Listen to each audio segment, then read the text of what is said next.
Okay, so hello again, everyone. I know what you're thinking, it's me again. But this time I thought that rather than being all kind of researchy, to try to be a lot more practical, and at the same time I thought, if you bear with me, to actually give it a bit of context by telling you a little bit about myself and how I first got into tinnitus research in the first place. Because as I mentioned briefly at the start, then I have tinnitus, I'm hard of hearing. But the way that it struck me is that years and years ago, well, I'm 47 this year, when I was 6, I got measles. And as a result from that, I ended up being a little bit deaf in my left ear. So I had the problem, I think it's the way that the bones don't knit together very well. So I remember being very young, looking at my mum, who is not a very tall woman, and saying, "Doesn't silence sound funny?" I remember saying that, it looked at me a bit oddly and, let it pass. But I've had tinnitus my whole life. But certainly for my childhood, I didn't actually believe it was a thing, that everybody had it. But because I had the issue with measles, although at school I simply sat at the front on the left and my right ear compensated, then when I went to university in Edinburgh, then about 2 weeks in, I had basically like a catastrophic bilateral hearing loss. And I lost about 70 to 75 decibels in each ear in about a fortnight. I literally went to university, and 3 weeks in, I couldn't hear my parents on the phone. It was just gone. I went to see the doctor on campus, and she basically put me on the bus to the Edinburgh Royal Infirmary, and I went there, I had CT scans, I had steroids, I had 5 minutes of oxygen treatment every hour to try to keep the nerves alive, and it didn't work. But the problem was that at the time, a very well-meaning junior doctor, she turned to me and she said, "Do you have tinnitus?" And I went, "I don't know what that is."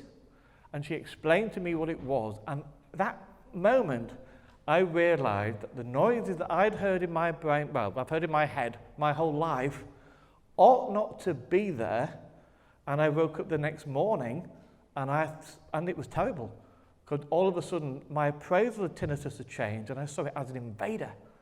And I hear umpteen different noises. I've got both about a more low frequency, so like some World War II bombers going overhead, a constant noise like a church bell on a hill in fog in a Hammer House of Horror movie. That kind of bong type noise, and a few others. They're all over the place. But I went through my late teens, my early 20s, about 10 years or so of dark times because of my tinnitus. Looking back, I'd just lost my hearing. I couldn't hear my own voice without hearing aids, but it was the tinnitus I focused on because it was there and it was the only thing I could really hear. And as we'll see in a bit, what happens is that the brain tends to orientate towards threat. So it focuses on the thing you dislike. Because if a tiger comes in the room, you're going to stop. Hopefully, you're going to stop listening to me and you're going to pay very little attention to the skirting boards and you're going to pay all the attention to the tiger instead. So when you're at a time of like stress or anxiety or worry, your brain is looking for the dangerous thing and will focus its attention on it. And for most of us in this room, that unpleasant thing is going to be tinnitus. Even though it's not the tinnitus that's causing the upset, it's often the thing we focus on naturally, and we start thinking in terms of that. So we have a day when we're more aware of our tinnitus, when often it's that day we're under stress. And the brain is trying to latch on to the dangerous thing and pays attention to that instead. So we have worse days. But it also means that when things are going well, we're quite relaxed. We don't focus as much on tinnitus, we have better days. So generally you get a sense of that fluctuation around it. So if you have a day when tinnitus is particularly bad, sometimes you have to look around and you have to think to yourself, what else is there that I can change that will allow me to be less stressed? And then my brain won't be looking out for the bad thing. The problem you often get with tinnitus is that if you hear it first time, you sit up in bed going, "What's that?" And you pay attention to it, and because you pay attention to it, it seems to get louder. And because it gets louder, you worry about it. So you pay more attention to it, so it gets louder. And you get caught in what we call like a positive feedback loop. It just feeds on itself. When arguably there should be other things that may very well be within your power to change. So what I want to talk to today are all the little kind of tricks you can use in order to empower yourself to make changes to things, get them away from your life, simplify things, reduce stress elsewhere, And then you will notice that your brain is not trying to latch on to a threat. So you don't notice the tinnitus as much because your resources are elsewhere. So that's hopefully, something we'll take through today with some things that might, on some base level, some of them might sound ridiculous because they're so simple, but they can have quite large effects. So we'll have a go at that. Okay, so I mentioned before about, how we have releasing lots of cortisol, hopefully, first thing in the morning to actually give us what we need to cope for the day. So I talked again about the cortisol awakening response, but I also mentioned of all the various things, the aspects of tinnitus that can help press down that natural response so we don't have what we need to cope. The one with the biggest relationship in my last paper is not having a sense of control over tinnitus. The great thing about having a sense of control is that, as we'll see in the next few slides, it's like a muscle. If you practice sense of control over something in your life, it affects all the others as well. As you start to build up that strength in order to be able to cope better with things, feel more confident with things, there's better emotional regulation, and it puts people in a better place. And the great thing is, a lot of the things you can do are very tiny and are within the capabilities of everyone in this room. So, if you go back to take the story of an elephant without wanting to talk too long as if I'm going off topic. When elephants are very young, and they're about so high, then they train them by actually tethering them to a rope, to a little kind of tent peg, like a wooden stake that they knock in the ground. And that baby elephant learns that it cannot get away, and it's there. The elephant grows to become some giant 1.5 ton mass of strength, but as a child, it knew it couldn't get away. So now as an adult, easily able to rip that rope out and walk off, it doesn't because it thinks it's helpless and it's trapped there. So you can hold a massive adult bull elephant down with a tent peg because it thinks it doesn't have the power to change it, but it does. That's how they keep them. They want them to stay. So they feel it's uncontrollable. They're trapped. When actually they have the strength to pull away at any time, they're just not capable of doing so. So there are lots of things that you can do to be aware that you have more power over many aspects of your life than you think that you do. So think about how to deal with stress and stress building. You'll probably be aware now, this is a huge industry. All the books about how to de-stress and live your life this way for better profits or what have you. And there are so many different things that are available to help people to cope with the stresses of their life, whether it's tinnitus specific or something else. So you've got cognitive behavioral therapy, meditation, starting a hobby, conflict resolution, sound the worrying one there, or just some more stuff that I just thought of these off the top of my head. So articulate expression, the stress ball things that you can actually use and crunch up, yoga, red currant superfoods, spending time, having a lovely relaxing walk. And in fact, something I mentioned to a few people, one of the best relaxation things you could do is literally, if you like them, to get a dog. Because if you have a dog, then basically at some point during the day, the dog's got to relieve itself. So you go out on a purposeless walk outside, waiting while the dog does its business with no mission, just looking around you, no time's not really an issue, and then you go back home again afterwards. So choosing, just going out for a walk like that without purpose, watching the world around you, is actually mindfulness meditation. But it takes you out to worrying about the future, and you're just there, pottering about. And the more pottering you do, the more relaxing it gets. Other ones, so relaxing music, I said quality time with pets. Time management, that doesn't work so well because my human resources department recently offered academic staff a time management course, but none of us had the time to go to it. So there are obviously some of these things don't work for you.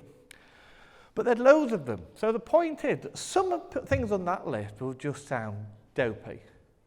And you think that, what a waste of time that will be. But other ones might be something that you might think of doing. And everybody in this room on the tables, are going to differ in the one that you think might work and the one that you think are a load of old cobblers. Because I know that I'm I'm a psychologist. Because I work with tinnitus, I often work with groups who are 50, 60, 70 years old because, more people with tinnitus, people get older. But I find the hardest thing in getting controls. Because if you find just a man in his 50s to take part in a psychological experiment, where you generally find that most men in that age group, unfortunately, in my own age group, think that psychology is a load of rubbish. So it's actually quite hard to get people to take part sometimes. But you find, for example, meditation is not for everyone. Meditation is a thing, you sit there quietly, you relax, you empty your mind. But when most people try meditation, you sat there going, it's been 5 minutes yet. I've opened my eyes, is that good? Should I do that? I'm not sure about it. And you start thinking, you sat there meditating, but what you're actually doing is worrying about whether you're doing it properly. And that's not meditating at all. So sometimes it's just not going to work. Or you need someone to tell you how to do it properly. You can't just try it yourself. Some people like pets. There's no point saying, get a lovely cat to stroke if you're allergic. So, that's not a go, is it? So there's going to be a whole list of things, some of which on there are things you could try, and some of which you're just not going to be too bothered about. And that's perfectly acceptable because there's nothing that works for everyone and things need to suit you. But if you think about things, you take the example of, I drew this myself. You probably noticed this is the diagram I've done. I didn't draw it actually, I just copied and pasted it online. But the idea of it, I did draw the slide, I did it myself. So the idea is, if you imagine that you have a rat in a cage, there have been experiments on this. They say the kind of thing that psychologists used to do. And you take that rat in his cage and you put an electric prod into the cage, yes? And you just put it in there like that. What you actually find is that most rats will go, what's this? And they'll go up to the prod and they'll sniff it and they'll get a static shock. Not a painful one, but bzz, because psychologists like their electrocutions. But the idea then, that rat will do one of two things. About half the rats will then go all the way over to the far side of the cage and never go near that prod again. And they, as a successful strategy, will never get another shock. But they'll stand all the way over there, look at it, and over time, they will develop ulcers, worrying about that thing. The other rats tend to take their bedding, the straw in their cage, and they bury the probe. And they just literally cover it up.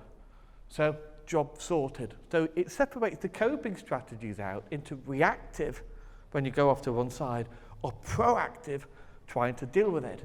The ones who are proactive are fine. The ones who are reactive and move away, they don't get a shock either, but they haven't dealt with the situation, and it continues to make them ill over a period of time.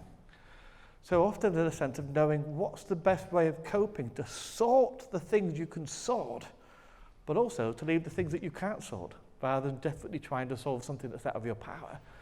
Sometimes I have colleagues who work with resilience and mental toughness, and there's such a thing as being too mentally tough, because you try to fix things, and if it's out of your control, and you're trying to change it, and you can't change it, and you fail, they get quite depressed because they've not been able to fix the thing that's out of their power. So too much control can be a bad thing, but having some control is a very, very healthy thing. So, trying to bring it back to tinnitus occasionally throughout the talk, then the idea of whether or not you have power over your tinnitus, or did it have power over you? Because I've had examples before when it wasn't too long ago that I was at one of the self-help groups in the Yorkshire region, and they've got to Ilkley, and it's through Bronte country and Heather, etc. I had a participant out there. I actually popped round to collect their spit, funnily enough. But the idea of it that, although out in the middle of nowhere, there was a beautiful garden at the back of the cottage. It was beautiful, but it was kind of on its last legs for some reason.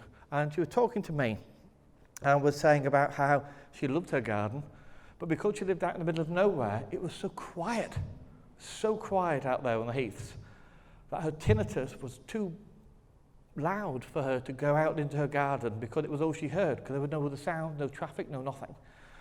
So what you eventually got was her actually sat inside crying because her garden outside was rotting through lack of care because she could no longer go out to do anything about it. So the tinnitus was in control of her rather than the way around. It was limiting the choices that she could make. Whereas I actually found, there's a whole heap of stuff about, or there's been stuff in the past in the literature about tinnitus and caffeine. How some people avoid drinking coffee, but it makes their tinnitus worse. Some people find that caffeine withdrawal makes tinnitus worse, so you've got to keep yourself topped up. There are kind of variations on the way you think about it. But I like a cup of coffee. I like drinking quite a lot of coffee during the day, to be honest with you. And I will never allow my tinnitus to stop me from drinking a cup of coffee. If I want one, I'm a grown-up. They might have consequences, but I'm going to drink that cup of coffee. The hell with it.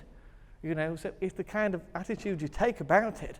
If you let your tinnitus stop you from doing things, it's in control. So you can turn around and go, I'm not coping very well with my tinnitus, I need help. That's a loss of control. But everybody here today has come here on some reason to learn more about tinnitus and the things they can do. So everybody in this room is actively seeking help in some way. So you are seeking and you are gaining control because you've taken the first steps towards, doing more about it. It's a very different mindset. There are quite possibly people living nearby who thought about coming today and didn't. And they're still there. But you're here for purposeful reasons, and it helps to change the mindset. So, as I said, sense of control is like a muscle. It can be strengthened with practice. Anytime you exert control over something, it has an effect, and they can be tiny little things. I mentioned to a few people today already, and in most cases, when most people go to the supermarket, you take your car, the overwhelming majority of people always park more or less in exactly the same spot. Every time. Because you just do. And sometimes if someone else is there, you get a little bit confused because you don't quite know where to go. But what you need to do next time is exert control. Now, not just do what James says, because that's not taking control at all. But the next time when you go into the supermarket, you go, I choose to park there. Actively say it out loud if you have to. Park there, get out your car, it's going to feel good. Simple of reason, I chose to park here, this is my decision and I own it. And little things like that all the way through the day have unbelievable effects to the point where researchers in this area are generally amazed at what the effect these things have. And you can see gains across domains. So if you take more control at work, it will help you at home because it just spreads. And you can also deplete it with overuse. So if you do too many things in one go, it's hard.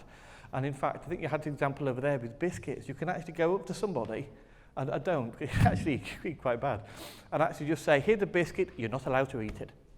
You can't have it. And automatically people have it. Oh. And you find that later on that they'll try to resist something and they won't because they've used up some of their willpower accepting your decision. It gets very, very strange. But the effects are very strong. Now, it does mean control, got a typo, control can be boosted. So here's an example of Veronica Job, who works as a researcher in Dresden. This woman's so ridiculous she didn't believe it herself. If you take like a hand grip, I got this from Amazon for like $3.49.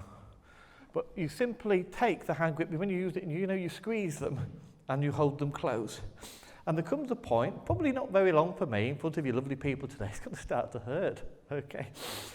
And you find that you've got to squeeze it like this. But the important thing about it, as I would show on the slide, but I can't because I'm holding a microphone and a hand grip, so I can't get to the clicker. Hang on. It's actually not strength you're testing, it's willpower.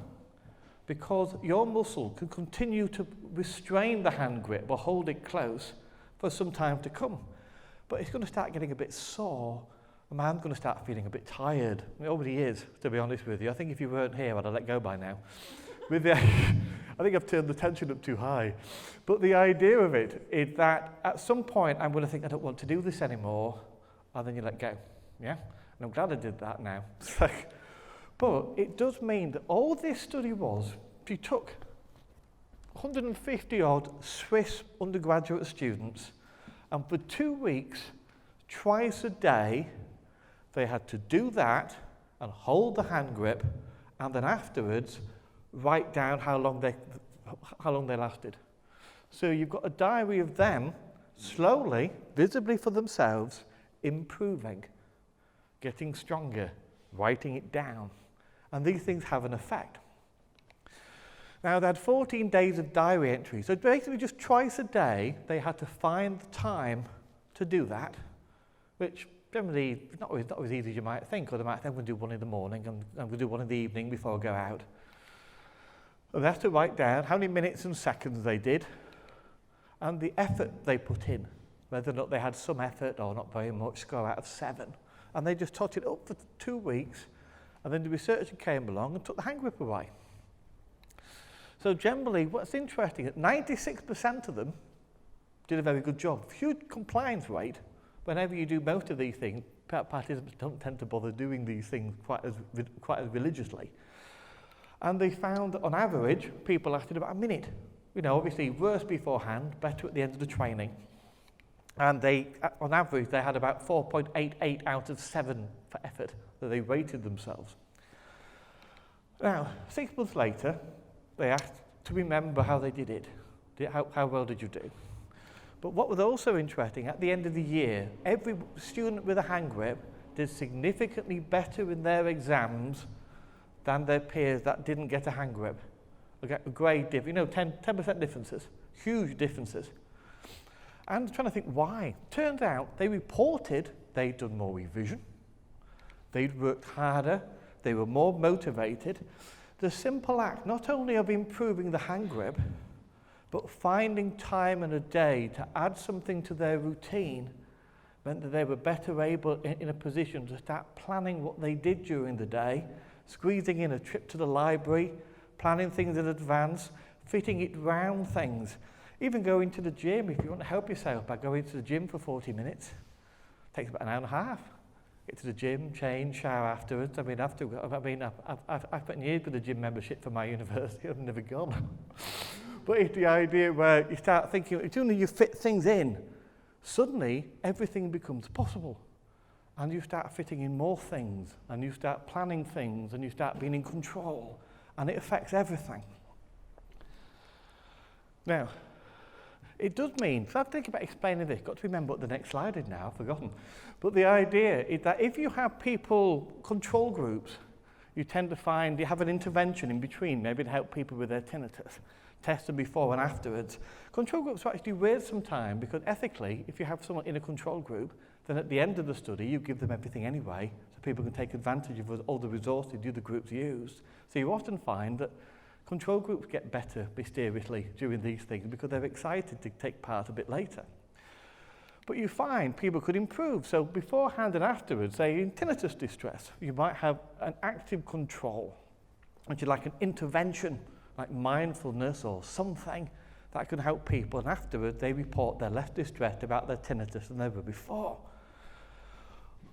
You compare that to something else. So I'm delving into a lot of stuff now where to actually try to give people some training beforehand in order to boost your sense of control. And then when you're offered intervention, you feel like you can do it. You feel like it's going to work, and you're confident in yourself to be able to actually achieve these things. And you find that these things have a much better effect than if you just walk in, here's stuff to do, off you go. So better if you're ready for it and you're confident in yourself to be able to achieve it. And there's a lot that can be done quite easily. So a lot of the studies start with using silly things. They sound silly, but use your non-dominant hand for stuff. Other one is the hand grip. There have been stuff about posture. So the idea, if you ever find yourself slouching, sit up straight again. Literally, whenever you spot yourself, make change because you decide to have better posture for the day. Stuff about inhibition when you act, on Saturday you will eat no biscuits. But you often find that what you have to do with these diary studies, you have to plan it and write out your cunning plan. Whether or not it's just, I'm going to eat all the biscuits on the Friday so they're not in the house on Saturday, it's still a plan. Or I will have my shopping on Sunday so there are no biscuits in the house on Saturday, I cannot fail. Or even when you find with diet, there are things like on weekdays you must eat your 5 fruit and veg a day. So you have to write yourself a plan to go to the shop, park in your different space, and then buy enough fruit and veg to make sure you've got some all week long. And when you're writing down this plan for yourself, you suddenly realise yourself, I've done this, I have ensured that I will succeed. And these little tiny things actually do help. Now, they show there is actually a bit of science behind this. It's not just me mouthing it off, but there are lots of studies to see the effectiveness of some of these. And unless you do them right, the two on the right, inhibition and diet, are not as effective unless you do things in a very specific way. But these three are actually the best ones. The hand grip one, I've told you. Just treat yourself to a hand grip, and then for 2 weeks, twice a day, write it down. You find yourself using 37 seconds. At the end of the first week, it's 57 seconds. At the end of the second week, it's 2 minutes. And you just feel, I am doing well. And put it away for a bit, try it again a couple of weeks later. You see improvement. The non-dominant hand is use your non-dominant hand for 2 weeks for pretty much everything that's safe to do. So perhaps not necessarily pouring yourself a cup of tea. That might be one way, it's going to go everywhere, isn't it? But the idea, apart from other things, usual examples they give are using a mouse. Actually, I find using a computer mouse with my left hand would be the stuff of nightmares, to be honest with you. But at the same time, I've chosen to do it. I'm not making things awkward for myself. I'm deciding to do it differently. And I might not do it every time. I'm going to try. Or stirring your tea, opening doors. But a big sneeze coming. I'll warn you about that in advance. So, posture. Continuously regulate your posture by sitting and walking upright. You're going to forget a lot. Nobody has perfect posture. But you're going to say, I will do this. And that's something everyone can do. Maybe you might not be able to achieve best possible posture, but you can probably improve from where you were slumping. And there's been one study here, I like this one.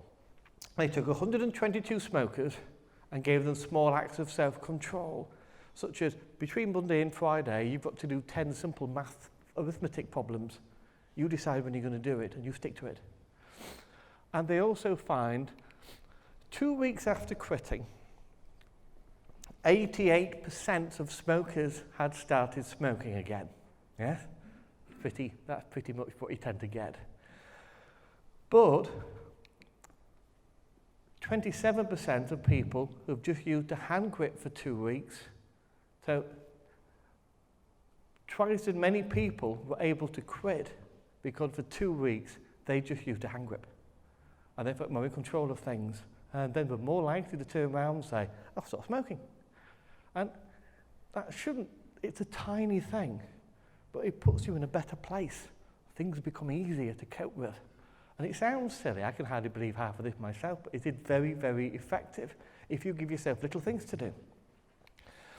So, what you find often with coping, unfortunately, the most distressed people with tinnitus do not believe it's possible to improve their condition. You hear things about, section that there is no cure. People think, well, that's it then. But what you tend to find is you often find people have poor, ineffective coping strategies. Avoidance strategies tend to not bend very well. So if, say, and I did this, I know this for a fact, because I was at university, I was struggling with hearing loss, I was struggling with tinnitus, I would go back home to York, where I grew up, and my mum would say, how's your tinnitus? I'd be like, oh, for God's sake. As soon as she mentioned tinnitus, I'd be like, oh, be straight up and whistling. So I tried to ban people from saying the word because it would upset me and make me think about it some more. That's just an avoidance thing. Avoidance strategies never really work. Or you find people think, well, I can't do anything about it. Why bother? But there are many, many interventions and things out there that could help. Again, there was someone I talked to at a self-help group, and she came up to me at the end and she said, you have tinnitus? I went, yeah. She went, you hear it every day? Yes. All day long? Yeah. But you don't mind it? No. I'd hate that. Because for the simple reason, she just simply wanted it gone. She didn't want it to be better. She wanted it gone. And it changes your mindset. If you could turn around and say, I have tinnitus, it would be much better every day for the rest of my life if I do this. And you're either up for it or you're not. And the fact is there are many things you can do, but you're in a better place, whether it's under therapy or talking things through, seeing what else is happening in your life, feeling confident about yourself.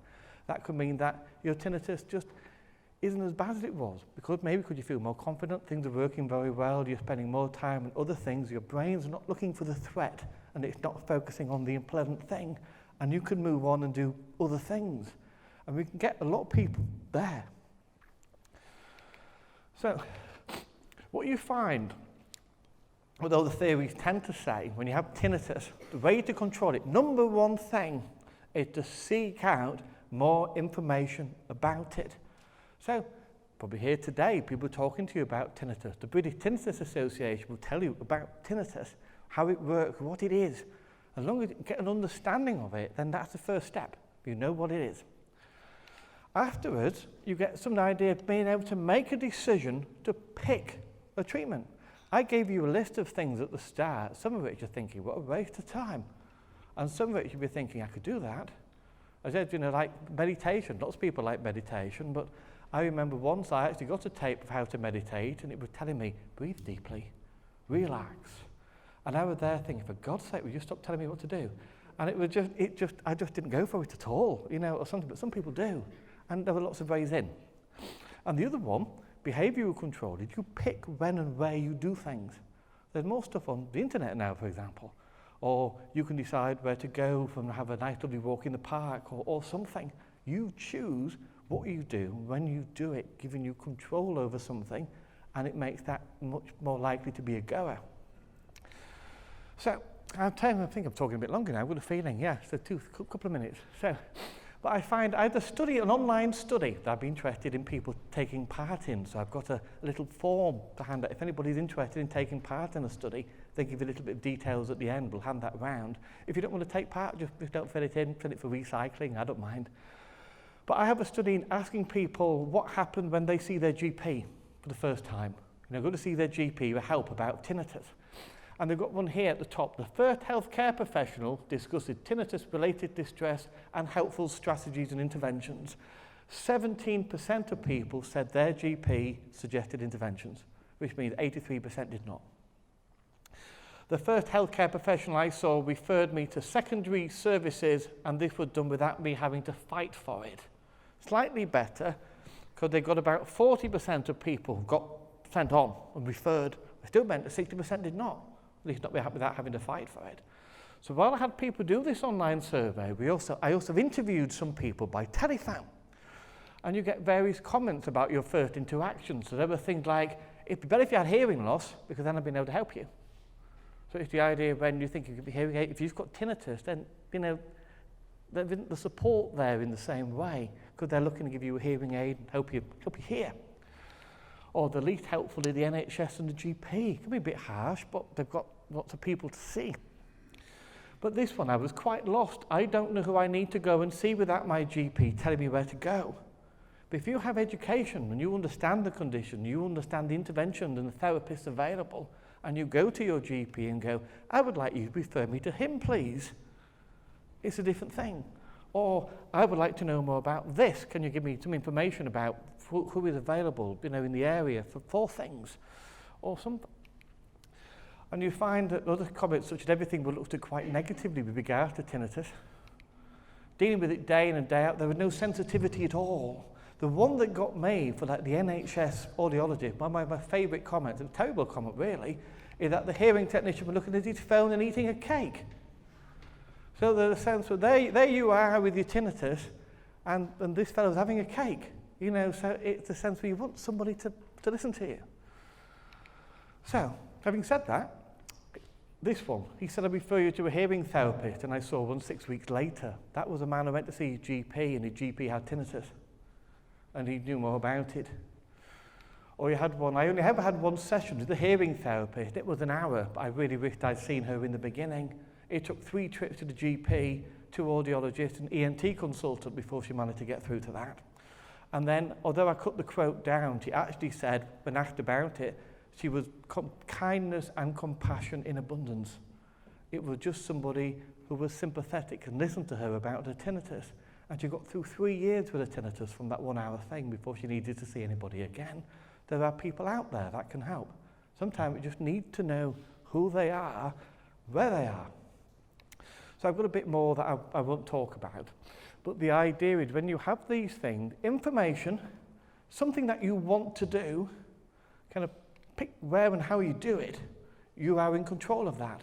Not that someone gives you a treatment, but you pick a treatment that you're confident in, and you take control over that. It's much more meaningful. So I've got this plug, which I apologise for. We're sending you out. I just have drop a few things on the table. If anyone's interested in taking part, you want to just hand them out, Sam. And then if you're interested in reading them before the end, and if you want to just put some details down, tick a box if you'd like me to contact you. And then I'll email you, and if you don't want to, and if you don't email me back in 2 weeks, I'll just delete your email. Because if there's anyone that protects data and information, it's a university, okay? So tick a box if you're interested, don't do anything if you're not. It's okay either way. But the online survey, the one I've just mentioned as well, and some future opportunities coming through, but otherwise again, just to hammer home the end of it, find out stuff. Think about treatments and ideas that work for you, and exert some control over where you do it, who you do it with. And if you take that control, things work. Change your parking space, get a hand grip, do all these little things, and you find everything should become that little bit easier. Thanks for your time.